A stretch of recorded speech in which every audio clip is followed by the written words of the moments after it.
أعوذ بالله من الشيطان الرجيم بسم الله الرحمن الرحيم وعلى أبصارهم غشاوة ولهم عذاب عظيم واو زبر وا عین زبر ع وع اب یہ لام کے اوپر یہ کھڑی زبر بھی ہے اور یہ اوپر مد بھی ہے، تو کھڑی زبر کی وجہ سے بھی لمبا کیا جاتا ہے اور مد کی وجہ سے بھی حرف کو لمبا کیا جاتا ہے۔ لام مد کھڑی زبر لا وعلا، یہ الف ہے اور اس کے اوپر یہ زبر ہے۔ الف کے اوپر زبر زیر پیش آ جائے تو وہ الف نہیں رہتا، وہ حمزہ بن جاتا ہے۔ تو اب یہاں اس کے اوپر زبر آ گئی، اس لیے اب اس کو ہم حمزہ پڑھیں گے، الف نہیں پڑھیں گے۔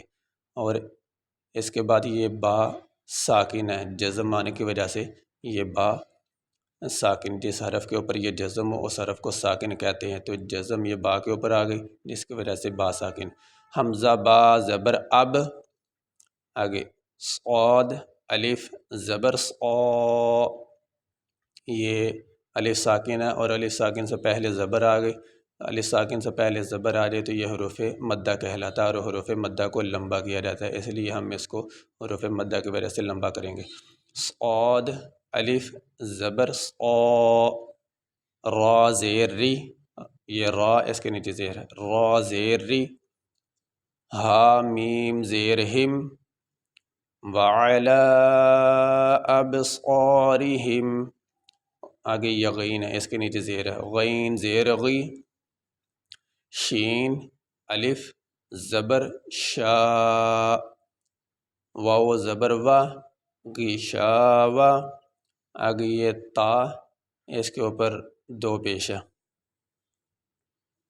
اب اس کو ہم ملائیں گے یہ واو کے ساتھ، کہ واو کے اوپر تشدید ہے، تشدید والے حرف کو پہلے حرف کے ساتھ ملا کے سختی سے ادا کیا جاتا ہے، تو یہ واو تشدید، اس سے پہلے تا اور اس کے اوپر دو پیش ہیں، تو واو کو یہ تا کے ساتھ ملائیں گے، تا واو دو پیش توں،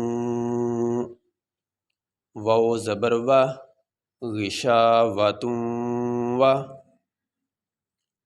لام زبر لا، ہا میم پیش ہم، غشاوتوں ولہم، عین زبر ع، ذال الف زبر ذا، با دو پیش بن، عذاب۔ اب یہ با کے اوپر دو پیش ہے، دو زبر دو زیر دو پیش کو تنوین کہتے ہیں، تنوین۔ تو نون ساکن اور تنوین کے بعد، نون ساکن اور تنوین کے بعد اگر حروف حلقی میں سے کوئی حرف آ جائے تو پھر نون ساکن اور تنوین پہ غنہ نہیں کرتے۔ تو اب یہ تنوین با کے اوپر ہے اور اس کے بعد حروف حلقی میں سے ایک حرف آ گیا، حروف حلقی 6 ہیں، حمزہ، ہا، عین، حا، غین، خا، تو یہ ان 6 حرفوں میں سے ایک حرف عین یہاں تنوین کے بعد آ گیا، تو یہ حروف حلقی میں سے ایک حرف آنے کی وجہ سے ہم اس تنوین پہ غنہ نہیں کریں گے، اور غنہ ہوتا ہے آواز میں تھوڑی دیر آواز کو ٹھہرانے کو غنہ کہتے ہیں۔ آگے عین زبر ع، ظا یا زیر غی، میم دو پیش من، عظیم، وعلی ابصارہم غشاوۃ ولہم عذاب عظیم۔ اب یہاں پہ میم کے اوپر تنوین ہے، دو پیش ہے، اب یہاں آیت بھی مکمل ہو گئی۔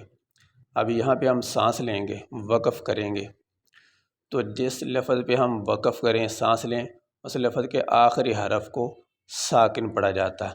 اب یہاں پہ آخر میں جو حرف آ رہا ہے وہ میم ہے اور اس کے اوپر دو پیش ہم یہاں وقف کریں تو وقف کرنے کی صورت میں یہ جو اس کے اوپر تنوین آ رہی ہے دو پیش آ رہے ہیں یہ نہیں پڑھے جائیں کہ میم کو ساکن پڑھیں گے۔ وقف کیسے ہوگا، کیسے ساکن کریں گے؟ وَعَلَىٰ أَبْصَارِهِمْ غِشَاوَةٌ وَلَهُمْ عَذَابٌ عَظِيمٌ عظیم۔ اور یہ ہم یہاں پہ وقف بھی کر سکتے ہیں، اس کو ملا کے بھی پڑھ سکتے ہیں اور یہاں سانس لے کے اس کو آگے لہذا بھی پڑھ سکتے ہیں۔ سانس کیسے، وقف کیسے ہوگا؟ وَعَلَىٰ أَبْصَارِهِمْ غِشَاوَةٌ وَلَهُمْ عَذَابٌ عَظِيمٌ۔ یہ سبق مکمل ہوا۔